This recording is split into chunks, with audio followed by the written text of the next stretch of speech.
السلام علیکم ناظرین اکرام، آپ سبھی خیریت سے ہوں گے؟ اللہ آپ کو ایسے ہی خوش رکھے۔ آج ہم لے کر آئے ہیں مولانا نقشبندی کا بیان۔ آج ہم جانیں گے عبد المطلب کیسے آب زمزم کی کھدائی کرتے ہیں۔ دوستو ویڈیو مکمل سننا، ویڈیو کو اسکپ مت کرنا۔ آپ نئے ہو تو ہمارے چینل پر لائک کرنا اور سبسکرائب کرنا۔ چلاؤ چلتے ہیں بیان کی طرف۔ خاندان کے لوگوں نے دیکھا کہ عبد المطلب کا آئی کیو لیول بہت زیادہ ہے۔ وہ جو تجویز دیتا ہے، جو فیصلہ کرتا ہے، ہمیشہ بہت اچھا ہوتا ہے۔ اس کی رائے دوسرے سب سے زیادہ بہتر ہوتی ہے۔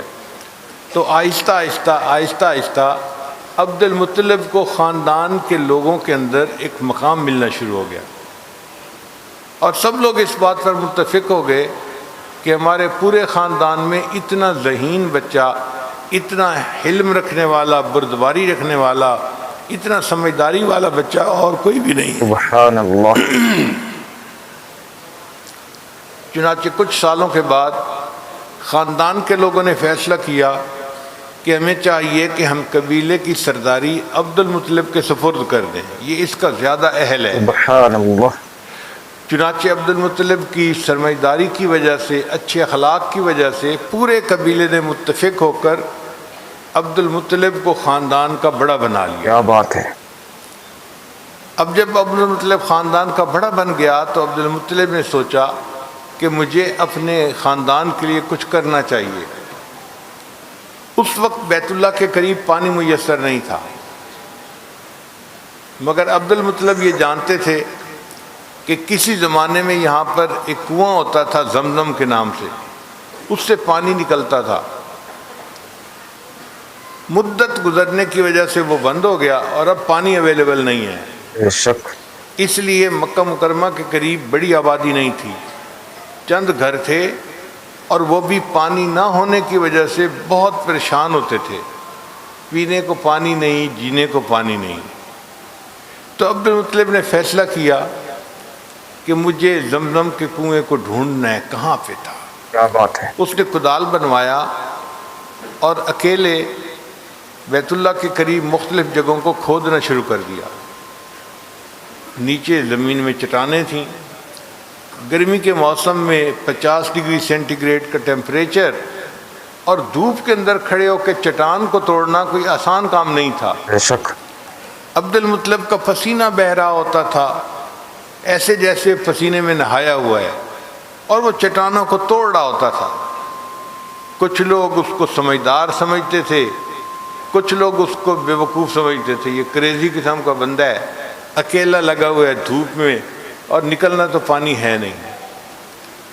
عبد المطلب نے کچھ دنوں محنت کی، مگر کہیں پانی نظر نہ آیا۔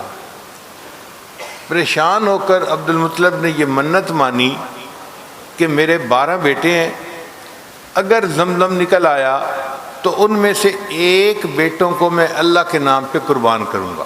سبحان اللہ۔ اب جب اس نے منت مانی تو اللہ نے اس کی مراد پوری کر دی، اور ایک چٹان ایسی ٹوٹی کہ جس کے نیچے سے زمزم کا پانی نکل آیا، کنواں برآمد ہو گیا۔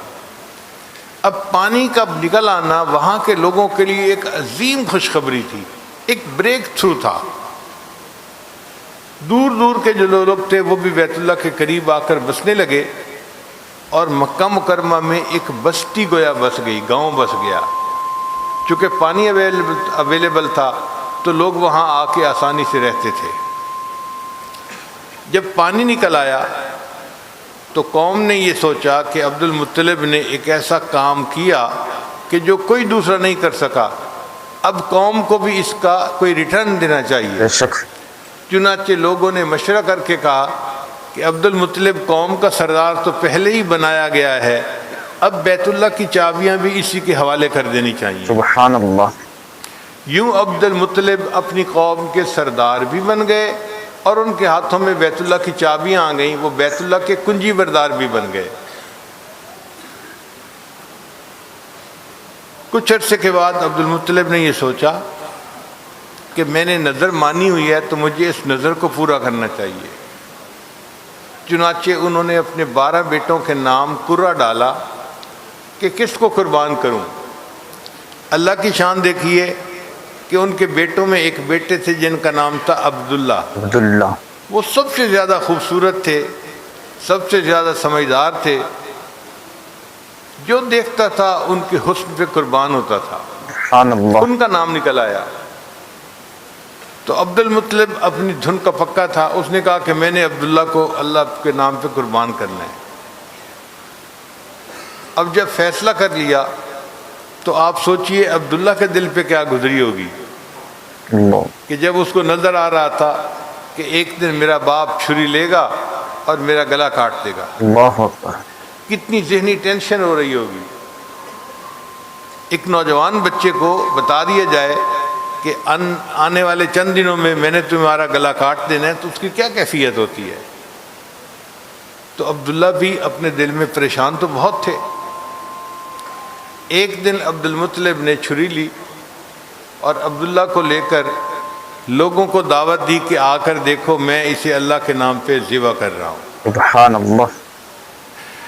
اب جتنا کراؤڈ وہاں بنتا گیا سب نے کہا کہ نہیں، اس بچے کو تو ذبح نہیں کرنا چاہیے. کیا بات ہے. یہ تو پورے خاندان کا اتنا خوبصورت بچہ ہے اور یہ تو عبد المطلب کے بعد سردار بننے کے قابل ہے.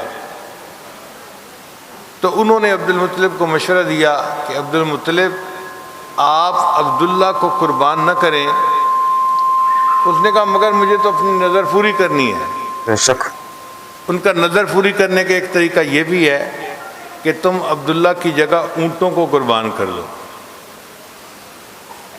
چنانچہ قرعہ ڈالا گیا، عبداللہ کو قربان کریں یا 10 اونٹوں کو قربان کریں. نام عبداللہ کا نکلا. عبداللہ کو قربان کریں یا 20 اونٹوں کو قربان کریں، نام عبداللہ کا نکلا. 10 اونٹ بڑھاتے گئے، نام عبداللہ کا نکلتا رہا. جب یہ قرعہ ڈالا کہ عبداللہ کو قربان کریں یا 100 اونٹوں کو قربان کریں تو نام اونٹوں کا نکل آیا. سبحان اللہ. چنانچہ عبد المطلب نے 100 اونٹوں کو قربان کیا اور اس طرح عبداللہ کو ذبح کرنے کی ضرورت پیش نہ آئی، مگر عبداللہ کا نام ذبیح اللہ پڑ گیا. حدیث مبارکہ میں آتا ہے کہ نبی علیہ السلام نے ارشاد فرمایا کہ میں ذبیحین کا بیٹا ہوں. تو صحابی نے پوچھا اے اللہ کے نبی صلی اللہ علیہ وسلم آپ ذبیحین کے بیٹے کیسے؟ تو نبی علیہ السلام نے فرمایا ایک میرے اجداد میں سے اسماعیل ذبیح اللہ تھے اور ایک میرے والد عبداللہ وہ بھی ذبیح اللہ. دوستو آج کا بیان بہت بہت پیارا تھا. آپ سبھی کو اچھا لگا ہو تو لائک کرے اور سبسکرائب کرے اور آگے تک شیئر کریں. چلو آؤ کل پھر ملیں گے. السلام علیکم. خدا حافظ دوسرے بیان کے ساتھ.